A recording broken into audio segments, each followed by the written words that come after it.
In 2006, we lost Ronnie Sox of the famous Sox and Martin racing team. It was a shock to the Mopar world, and we all realized at that moment that we were not going to have our heroes around forever. Soon wrote an editorial in Mopar Collector's Guide referencing how we needed to do a Hall of Fame for the Mopar heroes that we grew up with, to preserve Mopar history for the future generations. As the years went by, I ran into a good friend of mine, Jim Kramer, at a show, and he asked me when I was going to do a Mopar Hall of Fame. I must have looked at him with a yeah right look in my eyes. He proceeded to say, "If you don't do it, no one else will." In my heart of hearts, I knew he was right, so in 2011 I began lining up sponsors and critical people to help me pull something together that the entire Mopar community could be proud of. What we ended up with was a number of Hall of Fame induction dinners that were held Saturday night of each Chrysler's at Carlisle event from 2012 until 2018.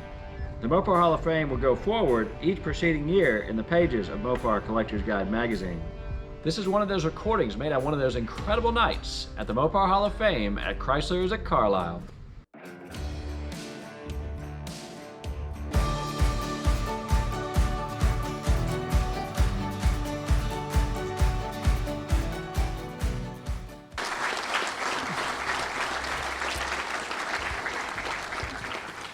I also got the assignment to talk about Ray Nichols a little bit, and a lot of people don't know who Ray Nichols is. To the best of my knowledge, Ray Nichols never ever drove a race car. And I'm not even sure he flew airplanes, but he was partnered up with Paul Goldsmith and they did a lot of racing and a lot of airplanes. Ray Nichols started out before World War II, and I'm going to mention another name that will be honored eventually at this deal, but not tonight, Ronnie Householder. Ronnie Householder and Ray Nichols ran midgets, open wheel cars, back in the 30s. Ray Nichols played around with open wheel cars, went to Indianapolis several times. He had the distinction in 1957. He built Pontiacs, and I told you Banjo Matthews sat on the pole when Bunky Knudsen brought those Pontiacs down to Daytona. Ray Nichols sat on the pole at Daytona, and then the same year he sat on the pole in the Indy 500 with his cars. No one else has ever had a pole winner at Daytona and Indy, particularly in the same year. He was a master technician, an innovator like Cotton, and again, mostly behind the scenes in the quote-unquote modern era.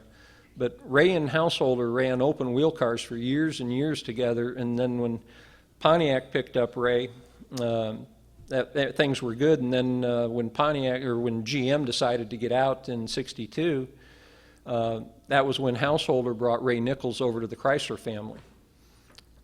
And then he started building cars, and with Goldsmith driving for him, they won 2 USAC championships. They won a ton of NASCAR races. A.J. Foyt driving for Ray Nichols won Daytona in '64. Goldsmith with this car sat on the pole, and I mean, these were stock cars back then. They had the roll bars in them really didn't give much structural rigidity to the car at all. They were for driver protection, and that was about all. That car qualified at Daytona with those tires without interliners at 175 mile an hour in '64. Look at how high that car sets. And I mean, they've got chrome tape down the side because they took the molding off, and that is about it. I mean, it's still got windshield moldings on it, all the chrome trim. It's got plates over where the taillights went, but those were stock cars back in 1964. There's one of the wing cars that came out of Nichels Engineering. We think that's Richard Brookhouse driving it. I didn't quite recognize, but that's who we think's driving that car. That's Don White's car on the left and Paul Goldsmith's on the right. Don White won more races in USAC than any other driver, and they were in Ray Nichols cars. He won the championship for Ray Nichols also. So Ray Nichols won 3 championships in USAC in Dodges. The cars would fly. Need a Hemi engine? Got a few in inventory. But when you're running the fleets, and at the early times, and Ray Nichols was the first one to really set up a factory-style race car shops where you had a chassis area, an engine area, and they actually engineered parts with drafting tables, the whole works. Did a very good job. Again, as you can see, it was quite a shop when they built it. And Householder was using Nichols as a supply point, close to Detroit over in Hammond, Indiana. and they'd work with the Chrysler engineers and do stuff on their own. And then they'd build some cars for other people. Cotton always built his own cars. A lot of people thought that it was Nichels cars, but Cotton never did have a Nichels car. He built 100% of his cars, but a lot of guys ran Nichels cars. And a lot of guys ran 2-year-old Nichels cars reskinned, that type of thing. So there's a lot of Nichels cars out there. The first Talladega winner there, that car, 99 car, and that's what Paul normally drove. And then Glotzbach drove it for a while. I think some of you recognize the infamous EPA car that Nichels did, the Thunder Chicken. And again, Goldsmith in a later, no, I think that's Freddie Lorenzen in that one there, yeah. Freddie drove it later after Goldsmith retired. And Ray Nichols and there's A.J. Foyt. Foyt won the Beach in '64 in a Nichels car.